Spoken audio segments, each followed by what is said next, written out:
As you know, these last 6 weeks have been a little bit crazy for us. But I just want to share a few things about how God has been working even through these difficulties. Now, if you don't know, we told church about 7 weeks ago, my wife found a lump in her breast, and on July 1st, she had a mastectomy on the left side, which July 1st is my birthday. Happy birthday. And that's what we did that day in the hospital. And she had that done on that day. Now, here's the thing.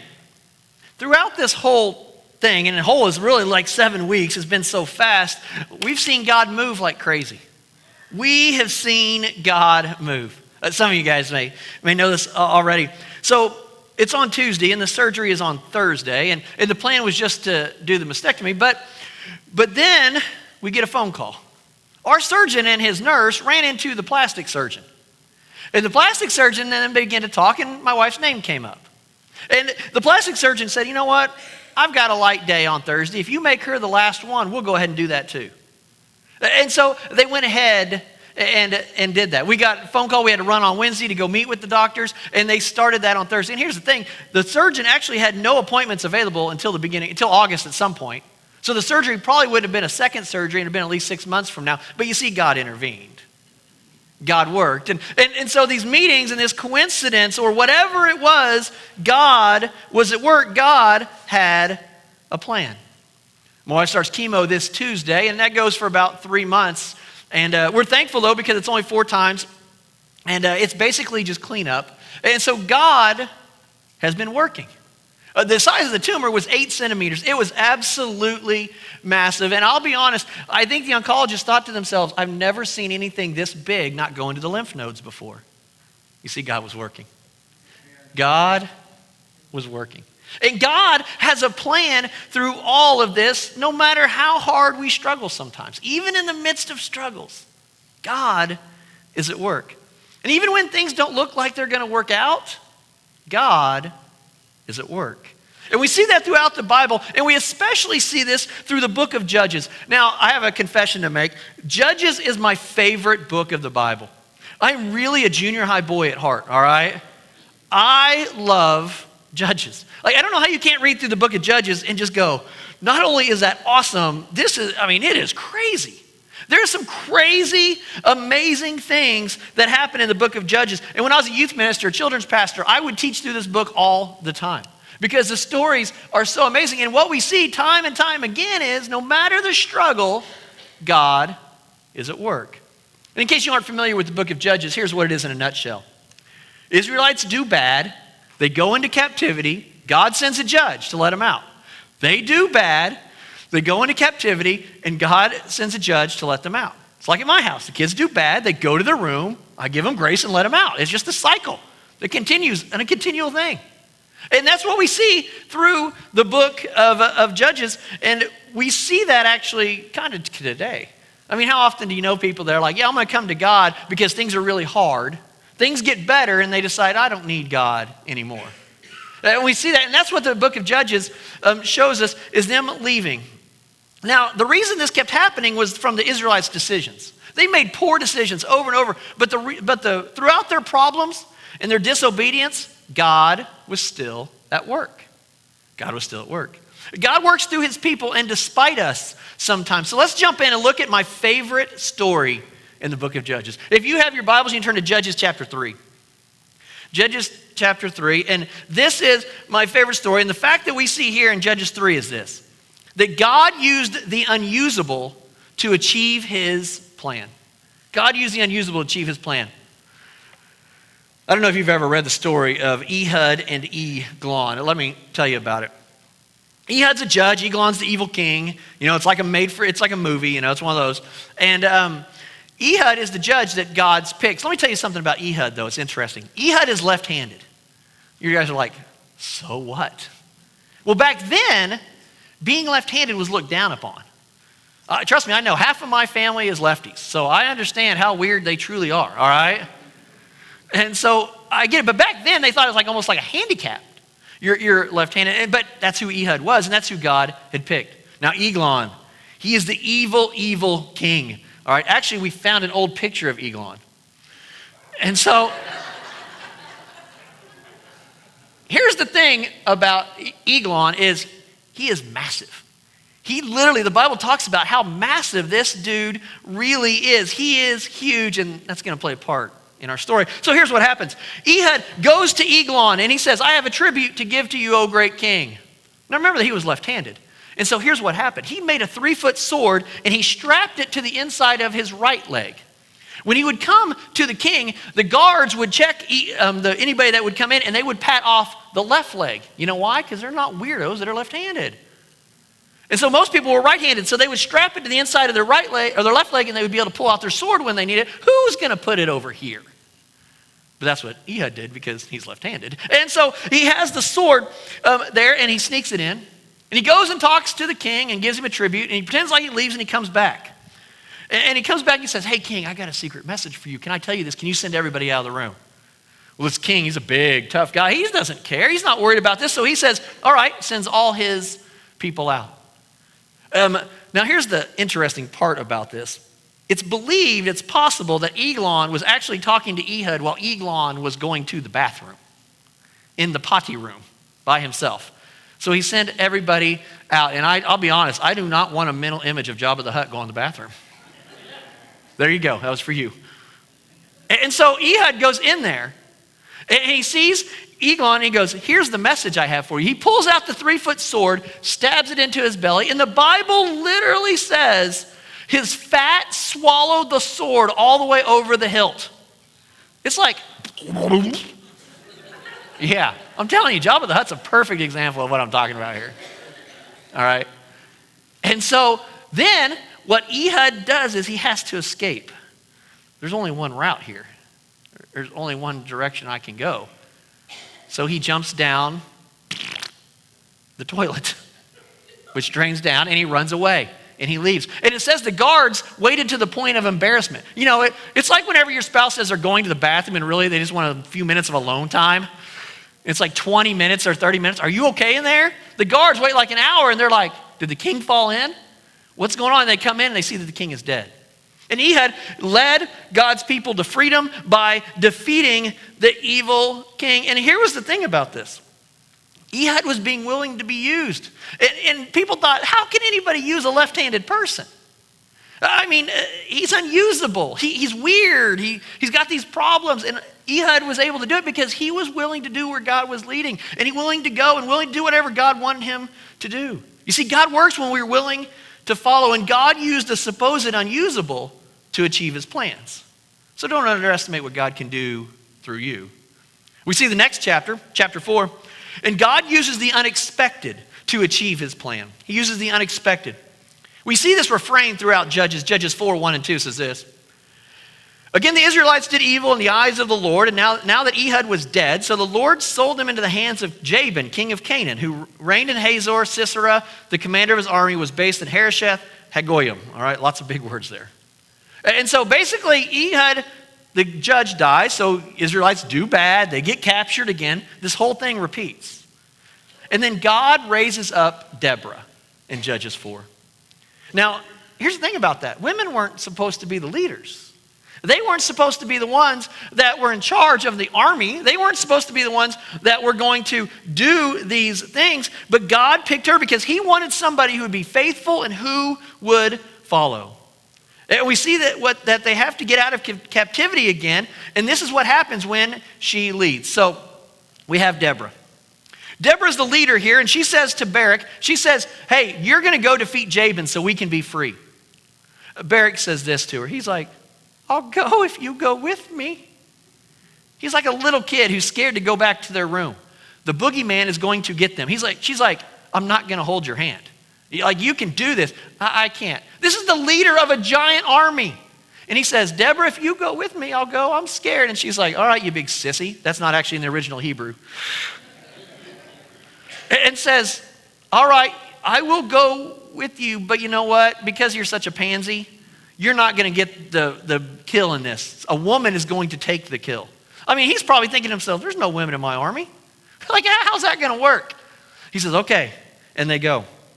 And so they go and they begin to battle. And they battle, Sisera is battling against Barak, and Barak beats Sisera. And Sisera has 900 chariots. Let me put that into perspective for you, okay? 900 chariots would be like 900 tanks back then. That's what a chariot is compared to this. So these men are on foot against tanks, basically. And yet Sisera still loses. He still loses in this battle, and he gets off and he flees on foot. And he runs off and he goes and he finds somebody who is supposed to be a friend, an ally of his. And he goes and finds his ally, and it's his wife, and he says to her, I'm going to lay down in this tent and take a nap. I'm tired. If anybody comes by and asks for me, tell them I'm not here. And by the way, go get me something to drink. So Jael does that. She goes and gets a drink, and she comes and brings it back to him, and he lays down and goes to sleep. And then we read this in Judges 4. This is why I love Judges. So Sisera flees and stops, and he lays down in Jael's tent. He says, get him some milk, and she does. Then he goes to sleep, and she tent pegs his head to the ground. Yeah. It's like, where is this going? Oh, that. So imagine, it's like, you've seen the Three Stooges with their heads like down, they're spinning in a circle type of a thing. That's what happens. She takes a tent peg and just wham, right through the temple of his head into the ground. Now, I don't know why she did that. Maybe she didn't like the way he talked to her about going and getting the milk. Maybe she's like, I'm not your servant. Take this. If she did, she's pretty angry. But I don't know what got her to do this. They obviously weren't very good allies, but she took care of the Israelites' enemy, and they were freed again. They were led by someone that no one would have expected. They didn't think Deborah could lead them to freedom, and yet she did, because she was willing to follow God. And when we don't know what's going on in our life or where things are going, God will use the unexpected to accomplish his plan. And you know how I know that? Because I've seen it over the last 8 weeks. I've seen it. I've seen the unexpected on a regular basis. We expected something this big to be in the lymph nodes and to be a major, major problem. It's not. We expected to just have the regular surgery, and God says, no, I'm going to take care of all of it. But we expected there to be problems coming out of this, and God's like, no, it's really nothing. You'll be done by Christmas. You see, we know God is at work, and he uses the unexpected over and over again for his plan to accomplish it. And even though we don't understand and we don't know why, God still has a plan. And he did that for his people, and he'll do that for us. You see, God uses the unusable. God uses the unexpected. And God used the doubting to achieve his plans. Judges 6:1. The Israelites did evil in the eyes of the Lord, and for 7 years he gave them into the hands of the Midianites. So it happens again. Same issue, they turned. God allowed them to be overtaken, and God raised up Gideon. Gideon's going to be our last judge for the day. And we see this in Judges 6:11. The angel of the Lord came and sat down under the oak in Ophrah that belonged to Joash the Abiezrite, where his son Gideon was threshing wheat in a winepress to keep it from the Midianites. Maybe you're like me. Sometimes you read through stuff and you're like, okay, whatever. Let me tell you what this means. To thresh wheat in a winepress, when you do the wheat, you throw it up in the air, right? And so, not that we've all done that, right? Like, say that right, like every day, we're going to go home today and thresh some wheat. And so, when you thresh wheat, you throw it in the air, and the light stuff that you don't want kind of flies away, right? Well, to do it, a wine press is underground. Like, it's down. It's 4 feet probably in the ground. So what he is doing is, he is in this wine press because he doesn't want to see anybody to see him, and he's throwing it up so it just barely comes over the top, and the wind takes it away. He's scared. He is scared because he doesn't want the Midianites to see him and to do something to him. So that's what you have to understand when we start here with Gideon, where he is already at. When the angel of the Lord appeared to Gideon, he said, "The Lord is with you, mighty warrior." Remember, Gideon's scared in a wine press trying to hide. "Pardon me, my Lord," Gideon replied, "but if the Lord is with us, why has all this happened to us? Where are all his wonders that our ancestors told us about when they said, 'Did not the Lord bring us out of Egypt?' But now the Lord has abandoned us and given us into the hand of Midian." There are a lot of questions in the Bible, and the only other question I think is better than this one is, how do we be saved? That they asked Peter. This is the question right here. This is the question that so many people in their life decide to reject God about right here. Let me say it again. "Pardon me, my Lord," Gideon said, "if the Lord is with us, why has all this happened to us?" I can almost guarantee everybody in this room has thought that at some point. If God is with me, if God loves me, if God cares, why is this happening? Man, that's a great question. I think I asked that 30 times or more in the last few weeks. Why? It doesn't make sense. We've all been there at some point. Look what happens. The Lord turned to him and said, go in the strength you have and save Israel out of Midian's hands. And am I not sending you? Pardon me, my Lord, Gideon said, but how can I save Israel? My clan is the weakest in Manasseh, and I am the least in my clan. He says, you know what? I am too weak to fulfill your plan. I can't handle doing what you want me to do. I cannot handle this at all. I cannot do this. I cannot deal with this. I just can't. Have you ever been at that place and you're trying like, I can't deal with this. I can't handle it. And then you just finally say, I just can't. And that's what Gideon says here. The Lord answered him though. I will be with you, and you will strike down all the Midianites, leaving none alive. He's going to go and kill them all. And Gideon replied, if now I have found favor in your eyes, give me a sign that is really you talking to me. Please do not go away until I come back and bring my offering. So Gideon goes, prepares an offering. And it says, then the angel of the Lord touched the meat and the unleavened bread from the tip of the staff that was in his hand. Fire flared from the rock, consuming the meat and the bread. And the angel of the Lord disappeared. And when Gideon realized that it was the angel of the Lord, he exclaimed, alas, sovereign Lord, I've seen the angel of the Lord face to face. So Gideon is talking to an angel, and he still has excuses. And I have excuses all the time. I can be mad at God because of this.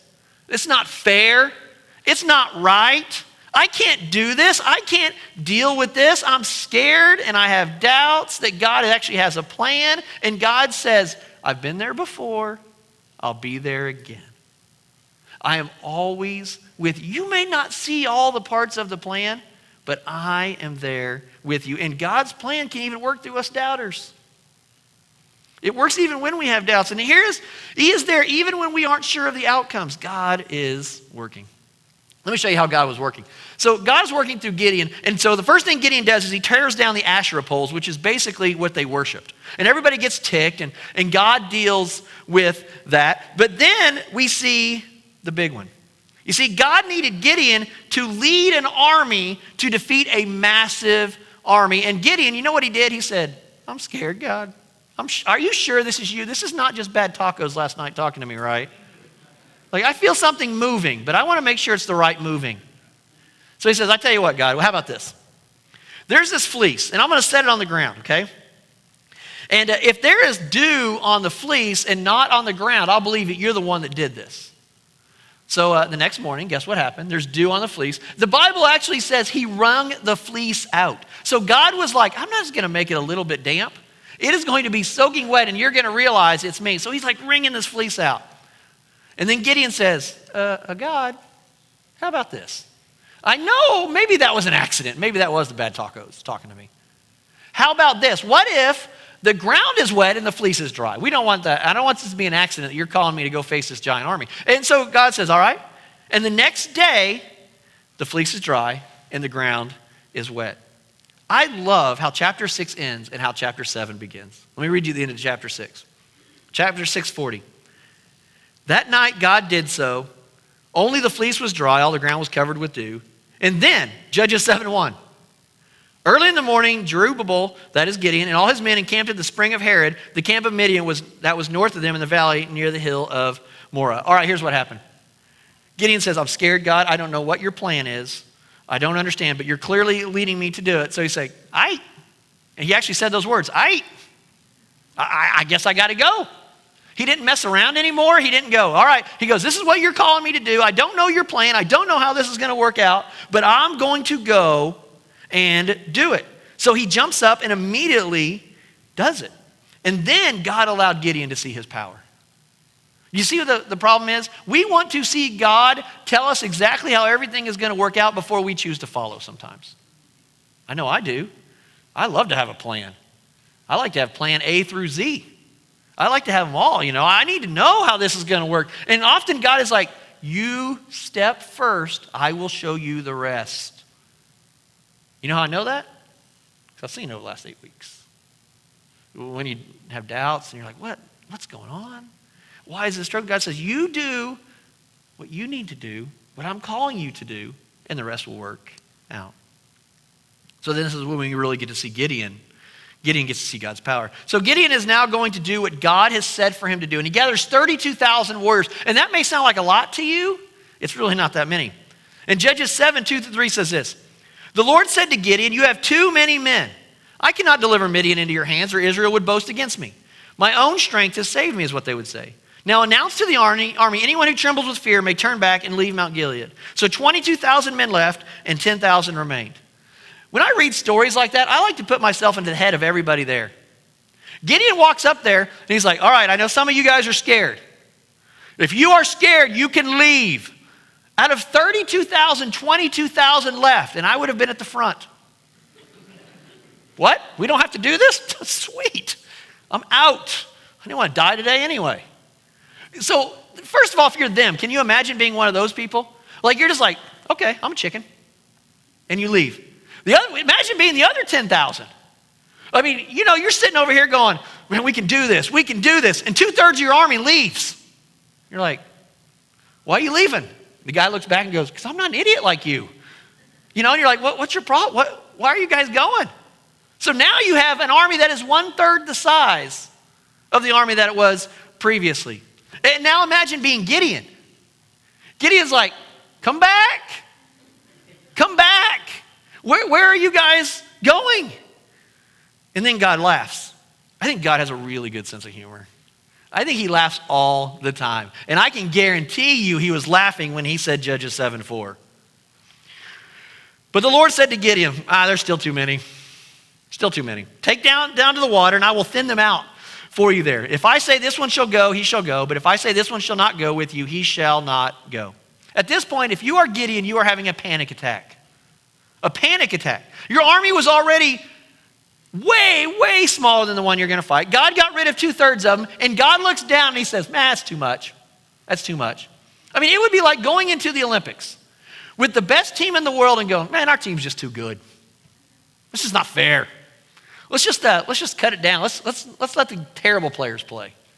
And Gideon's like, no, I need this army. But here's the thing. Even through his doubts, he knew God was going to use him to fulfill his plans. And Judges 7 shows us what happened, how they were divided. So Gideon took the men down to the water, and there the Lord told him, separate those who lap the water with their tongues as a dog laps from those who kneel down to drink. 300 of them drank from cupped hands, lapping like dogs. All the rest got down on their knees to drink. Let me tell you what that looks like. So, it doesn't sound like much, but here's the deal. If you got down on your face and you stuck it into the river, that would be one way to drink. But here's what a warrior did. A warrior would get down on one knee. He'd have his sword at his side right there in the ground. And he would get the water and he'd bring it to his mouth so he could look around the whole time. That way nobody could sneak up on him. Nobody would get him. And he would be able to be observant the whole time that he was drinking. And so while Gideon is freaking out, man, he's freaking out. And God says, you know what I just sent with you? I sent you the best. You have the special forces with you now. And I know it doesn't look like much. And I know you're scared. And you don't know how this is all going to work out. But I put the right people around you. I've put the right people to accomplish my mission around you. You know how I've seen that? Because I've seen it over the last 8 weeks. In the church, loving us, caring about us. It's been amazing. And God says, I know you don't know how this is going to work, but I'll put the right people around you. See, God has a plan. And then God used Gideon and his grizzled vets to defeat the Midianites. And even through Gideon's doubts, that's what God does. You see, God used all of them. God used all these people, and God uses you to achieve his plan. And what does that look like? Well, often things happen around us, and we think to ourselves, this cannot be God's plan. I mean, if it's God's plan, I need to talk to him because it is not a good plan. It is not the way things should go. But when we fail to realize is that God's plan isn't necessarily what we see. God has little steps inside this plan that we don't understand. God can use us in amazing ways when we see how he is moving, and we are willing to jump in and go and say, all right, God, I don't know what's going to happen, but I'm going to follow where you are leading. And we may think we're unusable, or we may have doubts, or God may use the unexpected, But we are just ready to follow God where he is leading. Now, I don't know what God's plan is with what we're going through, but I know I've seen him work in many ways. I've seen him work in his church and the outpouring of love we've seen, and it's amazing to see the love of the church. I've seen God provide support for us in different ways. I've seen him provide miracles and meetings and coincidences that show us he has a plan. I've seen him be the great physician and do physical miracles in what he's done. So we may not always know the whys or the whats until we get to heaven to ask him. But I know God is working. And I want to be a part of his plan wherever he is moving. You see, God works through us. And we just have to be willing, like these three were. Will we go where God leads? Will we be okay with his plan, even if we don't know all the answers? And it can be tough. It doesn't mean it's fun. It doesn't mean it's something that we want to do. But we can trust that God has a plan. And here's the first part of God's plan. That is for you to allow him to be in charge of your life. Allow him to be the boss of your life. We call that getting on base with God. The B is to believe that Jesus is the Christ, the Son of the living God. A is to admit that I'm a sinner and I need a Savior. S is surrender and say, God, you're in charge of every area of my life. And E is to express that in Christian baptism. And then you can know that God has a plan for you, and you can begin to follow that plan. Now, I know many here have already made that decision.